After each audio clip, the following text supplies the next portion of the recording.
Por la señal de la Santa Cruz de nuestros enemigos, líbranos, Señor Dios nuestro. En el nombre del Padre, y del Hijo, y del Espíritu Santo. Amén.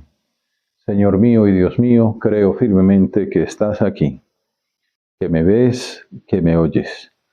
Te adoro con profunda reverencia. Te pido perdón de mis pecados y gracia para hacer con fruto este rato de oración. Madre mía Inmaculada, San José, mi Padre y Señor, Ángel de mi guarda, intercedan por mí. Comenzamos el tiempo del Adviento, tiempo de piadosa expectativa, dice San Pablo VI, una de cuyas características es que es un periodo dedicado a preparar el encuentro con Jesús. La Iglesia propone una preparación de dos maneras complementarias. Por un lado, la más inmediata, que es la que nos reúne alrededor del pesebre, anima a vivir la Navidad inminente con espíritu encendido, preparar esa llegada de Cristo una vez más, esa renovación de la celebración litúrgica. Por otro lado, también ayuda a pensar en la venida definitiva de Jesús al final de los tiempos. Nuestro Señor viene en cada celebración litúrgica, en cada Eucaristía, y también el Adviento, pues nos ayuda a prepararnos mejor para cada comunión, pero también nos preparamos para el encuentro definitivo con Jesús en la parusía.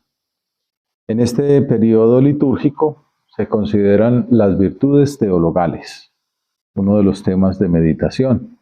Se llaman así porque tienen como objeto, origen y fin a Dios mismo, y las recibimos en el bautismo: la fe, la esperanza y la caridad. En cuanto a virtudes, son hábitos buenos que nos ayudan a crecer en nuestra relación amorosa, creyente y esperanzada con nuestro Señor. De las tres, la menos comentada es la esperanza, la menos conocida, con mayor razón en nuestro tiempo. Quizá por eso el Señor inspiró al Papa Francisco para que dedicara el jubileo del 2025 a meditar sobre esa virtud. Y es que, como dice un teólogo contemporáneo, en estos momentos hace falta enseñar a esperar entre tanta inmediatez. Y escribe: cabe dudar sobre si hoy el ser humano sigue preguntando por lo que podemos esperar, como se preguntaba Kant. Si para la actual cultura ambiental, demasiado preocupada por el presente, por la eficacia y por la inmediatez, tiene sentido hablar de esperanza. Si no ha llegado un tiempo en el que se hace preciso enseñar a esperar. Ya Søren Kierkegaard, en un libro llamado La enfermedad mortal, pensaba que la desesperación es el secreto de una existencia pagana. En resumen, hoy se nos pide a nosotros, los creyentes, que justifiquemos y anunciemos en estos días que la realidad no es la existencia en los límites del mundo, como dicen algunos filósofos contemporáneos, sino la existencia en Dios, que es el único que responde a las más profundas aspiraciones del corazón humano. En el fondo, la virtud de la esperanza viene a decir que esas aspiraciones profundas que todos tenemos, el ansia de infinito, la sed de eternidades, el deseo de felicidad, se pueden cumplir. No sucede ahora como hace 21 siglos. Buscamos un sentido para nuestra vida, pero el hombre actual no termina de encontrarlo. Lo busca en distintos sucedáneos, en el placer, en la droga, en distintos vicios, pero no lo encuentra allí. Y esta situación se convierte en un reto para el cristiano de hoy: convencerse de que en Dios está el sentido de nuestra existencia y anunciarlo a la cultura contemporánea. Por eso la Navidad es tiempo de alegría, tiempo de esperanza, de paz, de amor, porque como que revive esa posibilidad, muestra la cercanía y que efectivamente esto puede ser cierto, pero no se puede quedar en palabras bonitas, en enunciados sin contenidos. Y es por eso que la liturgia de la palabra del primer domingo de Adviento nos invita a la vigilancia y a la conversión como la mejor manera de prepararnos para encontrarnos con Jesús, que está cerca y viene de nuevo en esta Navidad. En el tiempo de Adviento a San José María le gustaba mucho repetir esas aculatorias. Ven, Señor Jesús. Nosotros nos puede servir utilizando esos gozos tradicionales, rezándolos o cantándolos. Ven, no tardes tanto, no tardes tanto, Jesús, ven, ven. La liturgia lo repetirá con mucha frecuencia. Dominus prope, el Señor está cerca. Bueno, pues en la primera semana vamos a considerar en la liturgia de la palabra, en la parte final de su evangelio, a Mateo, que presenta a Jesús en las afueras del templo después de haber discutido con las autoridades judías, y entonces comienza el quinto de los discursos en torno a los cuales estructura su evangelio. Como ustedes muy bien recordarán, los otros 4 discursos son: primero, el Sermón del Monte; segundo, el misionero; tercero, el de las parábolas; y cuarto, el eclesiástico. Hay quien dice que Mateo hace como una especie de nuevo Pentateuco, 5 libros, 5 sermones que son su evangelio. Bueno, el último es este, el discurso escatológico. Y el sermón comienza con el anuncio de la destrucción del templo y el comienzo de las tribulaciones y las persecuciones por causa del evangelio. Luego profetiza la gran tribulación y la venida del Hijo del Hombre con la lección de la higuera. Pasa entonces a mencionar el pasaje que meditaremos hoy: los tiempos de la segunda venida de Cristo y la invitación a la vigilancia, sirviéndose de 2 parábolas. La primera de ellas, el diluvio. Dice Jesús a sus detractores: cuando venga el Hijo del Hombre, pasará como en tiempos de Noé.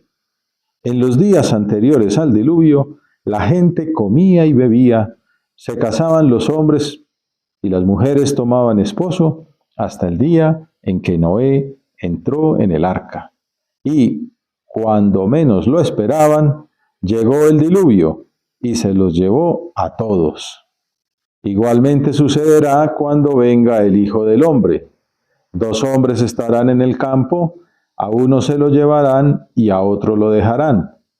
2 mujeres estarán moliendo, a una se la llevarán y a otra la dejarán. Por tanto, esta es la gran enseñanza: estén en vela, porque no saben qué día vendrá su Señor. Bueno, recordamos el diluvio, cómo llegó de manera imprevista, mientras había una gran corruptela, mucha corrupción, mucho pecado, la gente acostumbrada. El Señor llama a Noé, lo invita a construir el arca, la gente se burla de él y de repente, cuando menos lo esperaban, llegó el diluvio y se los llevó a todos. Llegó de manera imprevista para los que no se habían preparado. El Evangelio habla de esa vida normal, la gente comía y bebía, se casaban los hombres, las mujeres tomaban esposo. Así llega Dios, en medio de la vida ordinaria, de modo extraordinario. Estas personas vivían desentendidas de Dios y un día Él interrumpió. Apareció en la historia de modo inesperado para ellos. No así para Noé, que escuchó al Señor en medio de su vida cotidiana y respondió de modo afirmativo a lo que Dios le pidió. Es la invitación que nos hace el tiempo de Adviento, a estar vigilantes como Noé, preparados, diciéndole que sí a lo que nos pida. La segunda parábola, después de hablar del diluvio, es la del ladrón nocturno, que llega a la hora inesperada. Comprendan que si el dueño de casa supiera a qué hora de la noche viene el ladrón, estaría en vela y no dejaría que abrieran un boquete en su casa. Por eso estén también ustedes preparados, porque a la hora en que menos piensen, viene el Hijo del Hombre. Invitación entonces a la vigilancia, a la conversión, a más oración y más penitencia para disponernos en nuestro corazón para ese encuentro con Jesús que viene.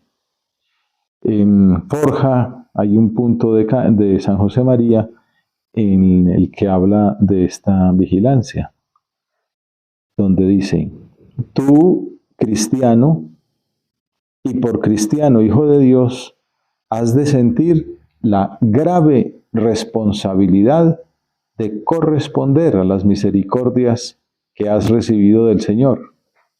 ¿Cómo corresponder a la misericordia divina? Con una actitud de vigilante y amorosa firmeza, para que nada ni nadie desdibuje los rasgos peculiares del amor que Él ha impreso en tu alma. Vigilante y amorosa firmeza. Que nada ni nadie desfigure la imagen, el amor divino que el Señor imprimió en nuestra esencia. Y a eso tiende la teología del Adviento, a meditar, por ejemplo, en el bautismo. Es uno de las sugerencias que hace la liturgia. Y en el misterio del que es portador, que por la identificación con Cristo, la purificación, la redención que experimentamos ahí al recibir la gracia bautismal, que nos ingresa en la iglesia, nos perdona el pecado original, nos hace hijos del Padre, hermanos de Jesucristo, templos del Espíritu Santo, nos configura con Cristo, nos hace ser otros Cristos, el mismo Cristo. Y bueno, nos da el sacerdocio común de los fieles, todo ese tesoro maravilloso de la teología de los laicos que todavía hace falta explicar tanto en tantos ambientes. San Pablo dirá: no soy yo el que vivo, es Cristo quien vive en mí. El bautismo también, explica San Pablo, es la inmersión, como Cristo hizo la inmersión bautismal en el Jordán, pues nosotros también estamos invitados a morir. El bautismo es considerado una muerte. Jesús también dirá, ¿no? Con un bautismo tengo que ser bautizado. Y como estoy tenso hasta que llegue, ¿no? Él va a ir a la cruz. Jesucristo identifica el bautismo con la muerte en la cruz. Y entonces San Pablo nos invita a morir nosotros en la cruz por ese bautismo de identificación con Cristo que nos lleva a la resurrección con Él. Pues prepararnos para recordar que hemos sido bautizados, para recordar que estamos llamados a identificarnos con Cristo, ser otros Cristos, el mismo Cristo, en ese cargar la cruz de cada día. El Adviento también tiene esa dimensión penitencial, de purificación, como preparación para la Navidad. El encuentro con Dios ahora, en este periodo terrenal, por eso también en el Adviento se nos presentan como unos amigos de Dios. La primera semana tenemos, bueno, la Virgen Santísima, la novena de la Inmaculada Concepción.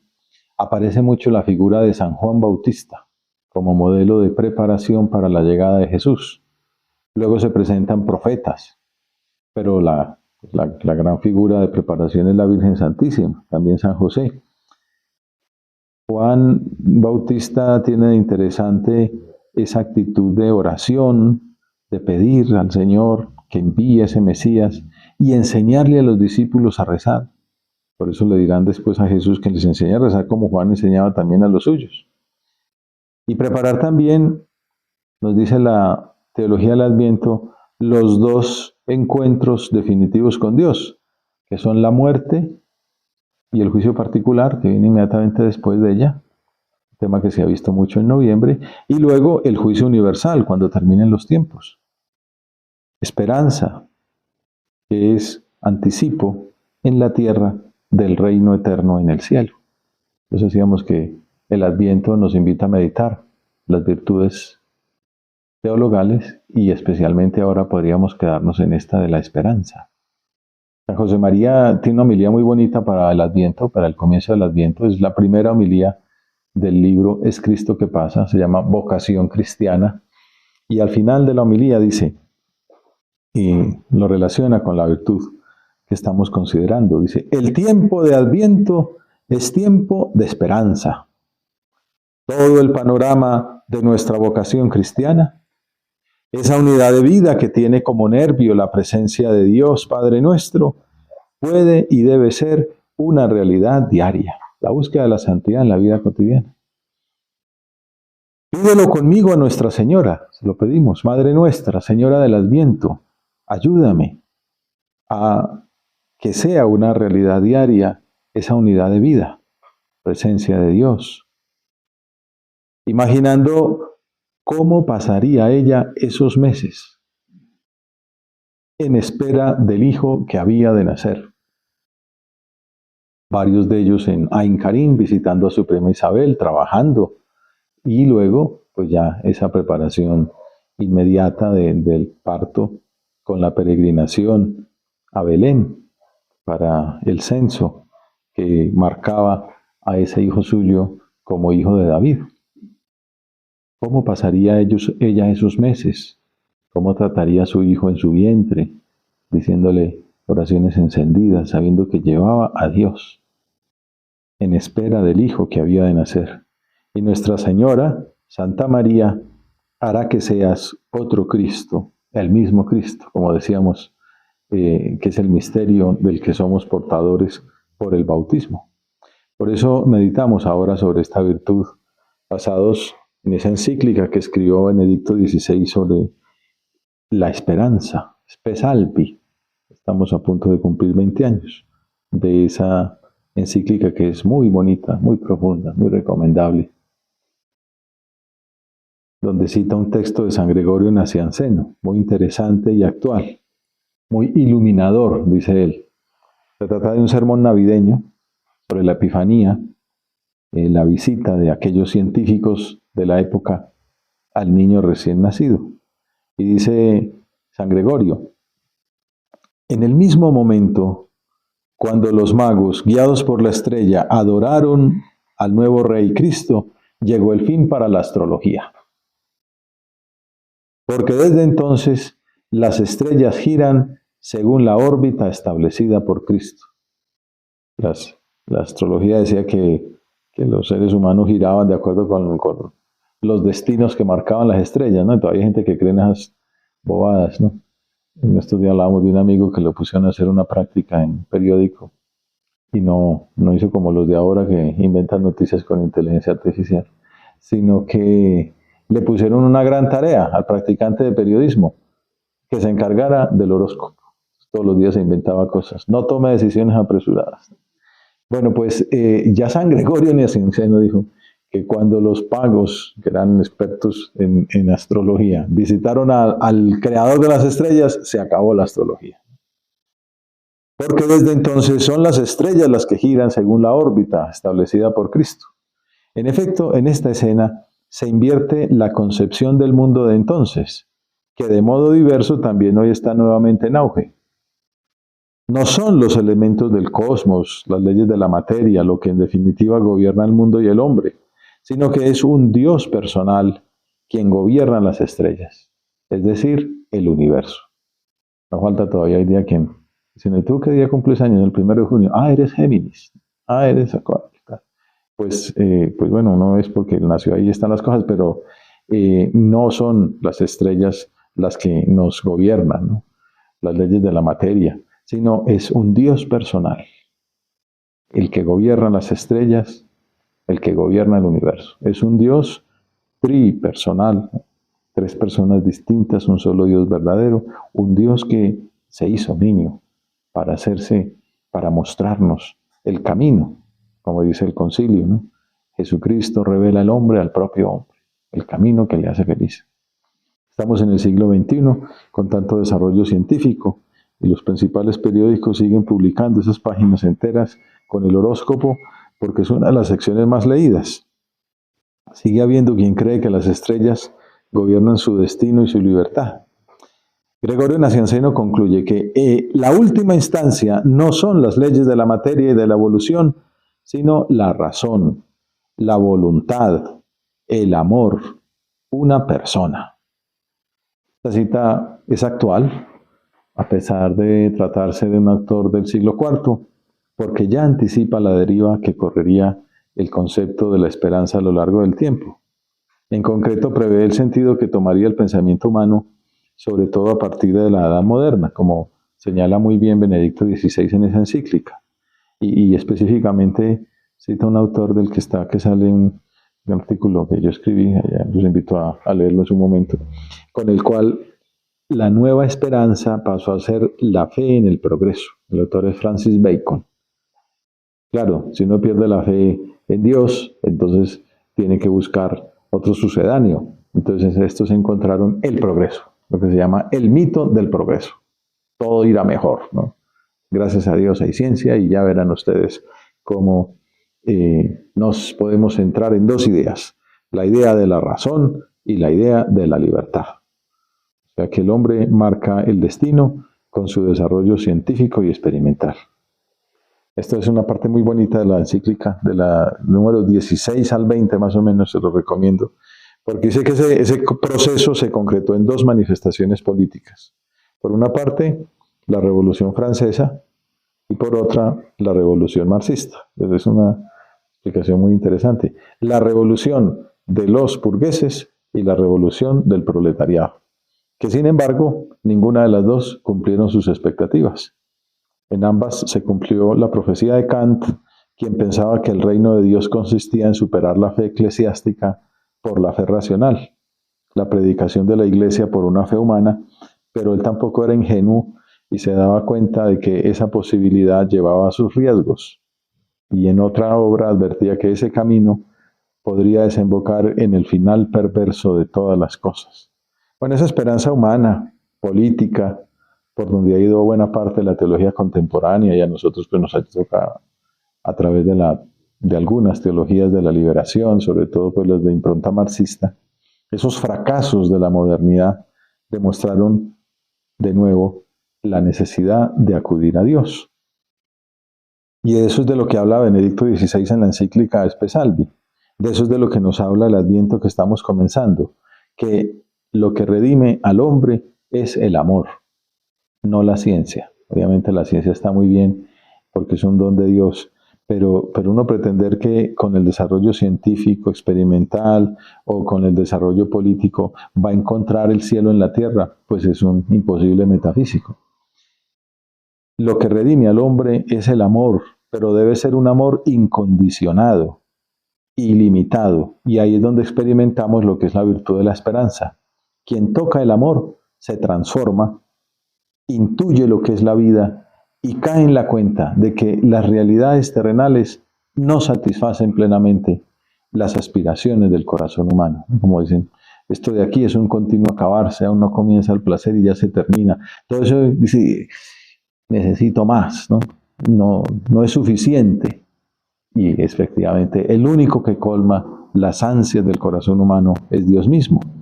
La dimensión incompleta de la vida terrena manifiesta la necesidad de un infinito, que es lo que ofrece la esperanza, la satisfacción plena de nuestras ansias de felicidad. Quien toca el amor intuye lo que es la vida y comienza a paladear la gloria, el reino, la vida eterna, como hacemos en la Navidad. Por eso la liturgia nos invita a considerar esos cielos nuevos y esa tierra nueva que esperamos. Nos invita a que nos unamos de tal modo con Cristo que apartemos de nuestra vida todo lo que nos separe de Él. Aparta, Señor, de mí lo que me aparte de ti. Como sugiere San Juan Bautista, preparen el camino del Señor, enderecen sus senderos. Por eso le dice que es como el heraldo, ¿no? El precursor. Eso siempre existía. Cuando venía el rey, venía alguien por delante, un mensajero, para que arreglaran las calles, taparan los huecos, preparen los caminos del Señor. Bueno, eso es lo que nos dice el Adviento, preparemos los caminos del Señor. Pintemos las fachadas, arreglemos los desperfectos, pero ya no solamente los materiales, sino sobre todo los espirituales. Convirtámonos, vigilemos como Noé, vigilemos como el dueño de casa, que está preparado para el ladrón que llega en el momento menos indicado. El ser humano tiene muchas esperanzas pasajeras, pero solo se contenta con lo infinito. La esperanza grande y verdadera, de la que el mundo necesita oír hablar hoy más que nunca, solo puede ser Dios. Podemos pedirle al Señor en este diálogo de nuestra oración: Dios mío, yo quiero tener mi corazón lleno de ti. Ayúdame en este Adviento a renovarme, que no haya obstáculos entre tu amor y el mío, que no me empequeñezca buscando las cosas de aquí abajo, que me convierta, que dé el salto al infinito, que mi corazón vuele alto, que busque ideales grandes, que no ponga mi esperanza en los afectos terrenales, sino en ti, que las cosas de la tierra me lleven a ti, que solo busque amarte y por ti amar a los demás, como hacía la Virgen María. En eso consiste la esperanza, en plantearnos amores grandes. Esta virtud nos lleva a preocuparnos de la salvación de todas las almas y a responsabilizarnos del mundo. Amar en Dios todos los grandes ideales terrenos. No es apartarnos del mundo, no es rechazar la materia, la vida cotidiana, lo que el Señor ha puesto en nuestras manos. Nadie ama tanto la tierra como el que tiene el corazón puesto en el cielo. Y eso San José María lo dejó muy claro en un punto de Surco, donde explica cómo pues, las cosas de la tierra, los afanes, los afectos, las ilusiones, son camino de esperanza celestial. Por la perfección en la tierra, pues podemos llegar a la santidad en el cielo. Entonces escribe, sabemos que es en tercera persona, pero que se habla de sí mismo. Es tiempo de esperanza y vivo de este tesoro. Hemos dicho que el Adviento es tiempo de esperanza. Bueno, una buena consideración para estos días. No es una frase, es una realidad. Entonces, el mundo entero, todos los valores humanos que te atraen con una fuerza enorme, cada uno puede pensar en los suyos, la amistad, el arte, la ciencia, la filosofía, la teología, el deporte, la naturaleza, la cultura, las almas, todos los valores humanos que te atraen con fuerza enorme, todo eso deposítalo en la esperanza de Cristo. En el tiempo, en el jubileo, me pregunta varias veces que cuáles son grandes temas, grandes libros para leer. Han salido algunos muy buenos, pero desde luego uno fundamental es esta encíclica, Spe Salvi. Otro, la bula que escribió Francisco antes del jubileo, la esperanza no defrauda, spes non confundit, citando las palabras de San Pablo a los romanos. Y otro, la homilía de San José María en Amigos de Dios, la esperanza del cristiano. Con esos tres textos, bueno, ya no, Polo Callahan tiene un artículo muy bueno, etc. José Luis Illanes escribió una especie de retiro también muy bueno. Pero con esos tres, uno puede hacer una síntesis bien interesante. Y una idea, así como novedosa y llamativa, es de San José María, cuando hace ver que la esperanza, pues no es como ya llegará el momento, la virtud de después de la muerte, ¿no? Que cuando uno se muere, viene el cielo, así más o menos como se ha explicado siempre. No, la esperanza es hoy, es un anticipo del cielo. Porque el cielo, ¿qué es? Una gran misa, la Jerusalén celestial, el Apocalipsis presenta el Cordero ahí en el altar, el banquete de bodas del Cordero. Pero ese banquete de bodas del Cordero es hoy, ya puedo ir a misa hoy, ya fui a misa hoy, ya comulgué hoy, eso es el cielo. La esperanza entonces es un anticipo del cielo. Y por eso este punto, todos los valores humanos que te atraen con una fuerza enorme, deposítalos en la esperanza de Cristo. La esperanza nos catapulta, eleva nuestras ansias, nos llena de alegría sobrenatural y de optimismo ante el mundo en que vivimos. Concluyamos entonces pensando cómo unirnos más a Dios a través de las realidades cotidianas y qué obstáculos para esa unión hemos de rechazar. Pues lo mejor es seguir el ejemplo de María. Ella, como Noé, respondió con docilidad al llamado divino. hágase en mí según tu palabra. Ella sí que estuvo vigilante como el dueño de casa, cuando el ángel apareció de modo inesperado como un ladrón nocturno para anunciarle el designio divino, su llamado para ser la madre de Dios. A ella le pedimos que nos ayude a disponer el corazón con una nueva conversión para el encuentro con Jesús, que de nuevo está cerca y viene a nosotros en esta Navidad. De esa manera estaremos mejor dispuestos para decir al Señor, como hacemos en la oración de la misa: concédenos el deseo de salir acompañados de buenas obras al encuentro de Cristo que viene, para que, puestos a su derecha, merezcamos poseer el reino de los cielos. Santa María, indícanos el camino hacia el reino de tu Hijo. Estrella del mar, brilla sobre nosotros y guíanos en nuestro camino. Santa María, esperanza nuestra, ruega por nosotros. Te doy gracias, Dios mío, por los buenos propósitos, afectos e inspiraciones que me has comunicado en esta meditación. Te pido ayuda para ponerlos por obra. Madre mía Inmaculada, San José, mi Padre y Señor, Ángel de mi guarda, intercedan por mí.